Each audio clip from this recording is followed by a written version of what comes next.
औज़ुबिल्लाहि मिनश्शैतानिर्रजीम बिस्मिल्लाहिर्रहमानिर्रहीम।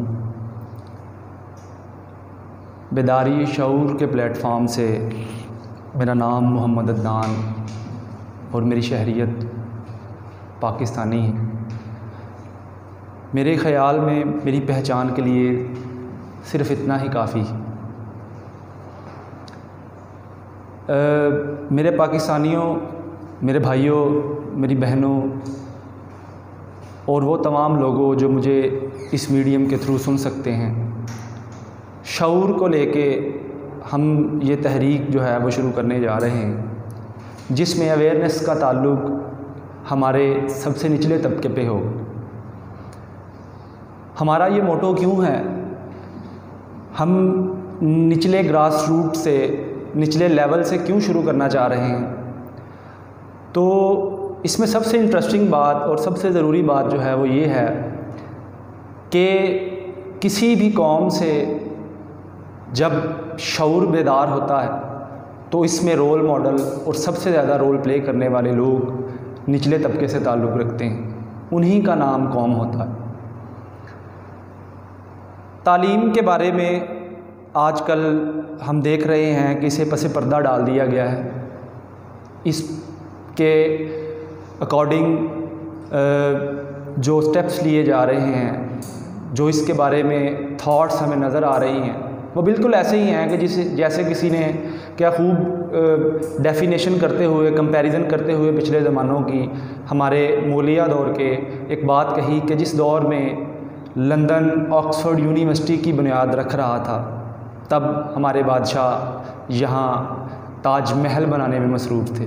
रिज़ल्ट्स आप लोगों के सामने हैं। मगरिब हर एतबार से टेक्नोलॉजी, मुइशियत, तालीम, हर शोबे में हमसे आगे जा चुका है।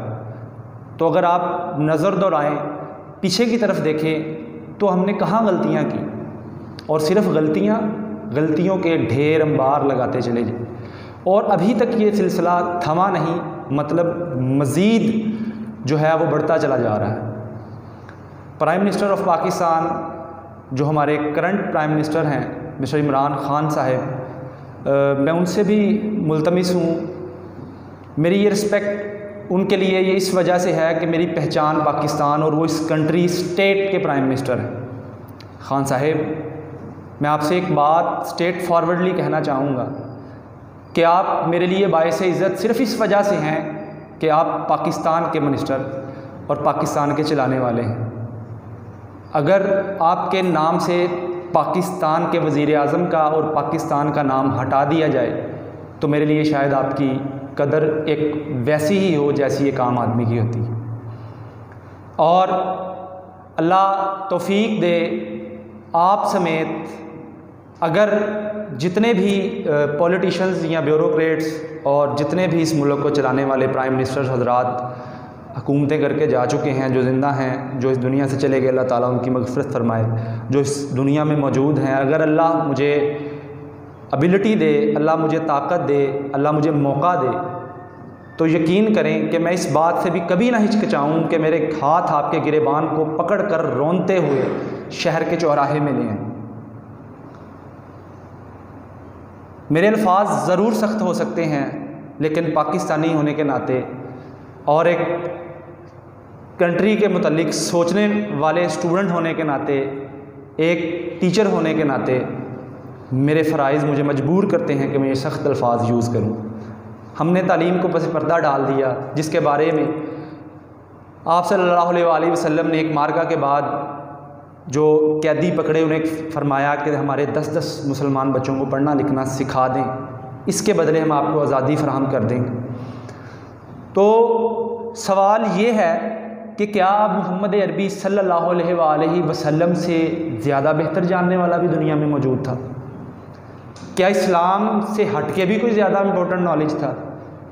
या अगर था तो क्या वो आप सल्लल्लाहु अलैहि वसल्लम नहीं जानते थे जो वो कैदी जानते थे? नहीं जनाब, ये बात बिल्कुल नहीं। वो एक सिर्फ इशारा था जो आपको ये समझा रहा था कि दीन के इल्म के साथ दुनियावी इल्म की भी उतनी ही ज़रूरत है, वरना आप कौमों के साथ, दुनिया के साथ खड़े नहीं रह पाएंगे। आप अपनी मुइशियत, अपनी तालीम, अपने शऊर की जंग दीन के इल्म के अलावा दूसरे इल्म को जानने के बगैर नहीं लड़ सकते। तो उसके बाद खुलफाए राशिदीन में हज़रत सिद्दीक़ अकबर रज़ी अल्लाह ताला अन्हु का दौर आपके सामने है।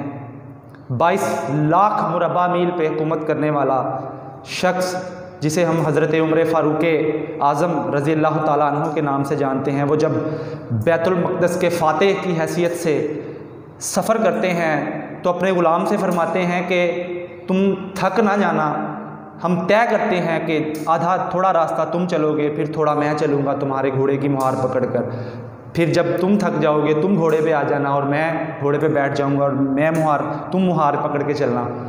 यही सिलसिला चलता रहा। ये लॉ ऑफ स्टेट्स थे, ये इस्लाम की तालीमात थी, ये स्टेट को चलाने के लिए इंसाफ था। आप जब बैतुल मक़दस के करीब पहुँचे, शहर में दाखिल होते हैं तो बारी हज़रत उमर फ़ारूक़ आज़म की आ गई मुहार पकड़ने की। ग़ुलाम घोड़े पर है। अब लोग उस वक्त के खलीफा जिसने 22 पैबंद लगा सूट जो था वो अपने ऊपर पहना हुआ, 22 लाख मुरबा मील का मालिक, इस पे हुकूमत करने वाला, जिसके तन के ऊपर 22 पैबंद लगा कपड़ा पहना, और वो उस शहर में दाखिल हो रहा है। और लोग उस ग़ुलाम को अमीरुल मोमिनीन समझकर जब मुखातिब करते हैं तो वो ग़ुलाम बताता है अमीरुल मोमिनीन मैं नहीं, बल्कि ये शख्स जिसने मेरे घोड़े की मुहार पकड़ी है, ये इंसाफ था। वो लोग हैरान हुए, पूछा ऐसा क्यों है? फरमाया हमारे दरमियान तय पाया था, मेरे ग़ुलाम के हकूक़ थे तो मैंने उनको पामाल नहीं किया। अब मैं इसके करीब आ गया तो बारी घोड़े पर बैठने की मेरे ग़ुलाम की थी, मैं घोड़े पे बैठा, मैं घोड़े की मुहार पकड़ी, मेरा ग़ुलाम घोड़े पर है और हम इसमें दाखिल हो चुके हैं। ये वो शख्स है जो बैतुल मक़दस में अपनी फ़तेह को देखने के लिए दाखिल हो रहा है और आलम ये है कि उसका ग़ुलाम घोड़े पर और मुहार उसके हाथ में है। ये लोग कौन थे और हम लोग कौन हैं? क्या फ़र्क है उनमें और हम में? किस वजह से हम तनज़्ज़ुली का शिकार होते चले जा रहे हैं? वो कौन सी रीज़न्स हैं, वो कौन सी वजूहात हैं जिन्होंने उनको इतना मोतबर और हमें इतना तज़लील का शिकार कर दिया? वो कौन सी ऐसी चीज़ें हैं जो हमसे निकल चुकी हैं? मैं इन शॉर्ट जब इन सवालों के जवाब मांगने जाता हूँ तो मुझे इकबाल के शेरों में से जो एक नज़्म है ख़िताब ब नौजवानान इस्लाम, उसमें एक शेर से जवाब मिलता है। वो फरमाते हैं कि वो मुअज़्ज़ज़ थे ज़माने में मुसलमान होकर, तुम खार हुए तार के कुरां होकर। तालीम अपने दीन की भी छोड़ी और दूसरी तो हम वैसे ही पसे पर्दा डाल चुके हैं। ये फ़र्क था उनमें और हम में। क्यों वो 313 जब जंग लड़ने गए तो लाखों के लश्कर भाग गए? क्यों वो चंद मुसलमान जब छाए तो दुनिया पे इस्लाम गालिब आने को था? क्यों उस दौर से निकल के वापस आते हैं तो तुर्कों में हमें बहुत सी मिसालें मिलती हैं। उससे पहले Salahuddin Ayyubi, Tariq bin Ziyad, इन सब की शख्सियात पे हम बाद में डिटेल्ड गुफ्तगू करेंगे। टाइम की कमी की वजह से जो है वो मैं इसको इन शॉर्ट कर रहा हूँ। क्या ऐसी वजूहात थी कि वो मुअज़्ज़ज़ थे और हम तज़लील का शिकार हैं? पाकिस्तानियों, जब हम ये सोचते हैं, हम ये अक्सर कहते हैं कि पॉलिटिशियंस चोर है, फ़लाँ चोर है, फ़लाँ चोर है, इस सिस्टम को रन करने वाले जो हैं वो करप्ट हैं, वो चोर हैं। लेकिन जब हमारे बच्चे के 500 के करीब नंबर आते हैं तो कोई भी पेरेंट ये गवारा नहीं करता कि मेरा बच्चा ब्यूरोक्रेट बने। वो कहता है हम इंजीनियर बनाएंगे इसको, हम इसको डॉक्टर बनाएंगे। तो मेरा सवाल है कि अगर सब इंजीनियर और डॉक्टर बनेंगे तो इस मुल्क के सिस्टम की जंग कौन लड़ेगा? याद रखिए, आप जितने मर्जी इंजीनियर्स पैदा कर लें, आप जितने मर्जी डॉक्टर्स पैदा कर लें, क्या आप कमी है पाकिस्तान में टैलेंट की? हर चीज़ मौजूद है। जब तक किसी इलाके की स्टेबिलिटी नहीं आती, जब उसको चलाने वाले, सिस्टम चलाने वाले जो लोग हैं वो बेहतर परफॉर्म करने वाले हम नहीं लेके आएंगे, जब हम उनको सपोर्ट या उनको फाइंड नहीं करेंगे, अगर नहीं मौजूद तो हम जंग लड़ेंगे उनकी। अगर हम इस पर नहीं सोचेंगे तो ये जो हाल चल रहा है मज़ीद बदतर होता चला जाएगा। अल्लाह के इंसाफ पे उंगली ना उठाएं। अल्लाह फरमाता है कि मैं किसी कौम की हालत तब तक नहीं बदलता जब तक वो खुद ना चाहे। अगर आप ये नहीं चाहते, आपकी हालत नहीं बदल रही, तो आप नहीं चाहते कि आपकी हालत को बदला जाए। आप ये नहीं चाहते कि आपके बच्चे जो हैं वो एक स्टेबल लाइफ गुजारें। मैंने अपना ये प्लान एक दोस्त के साथ शेयर किया तो उसने मुझे मजाक से कहा कि यार एक बंदे के सोचने से क्या होता है।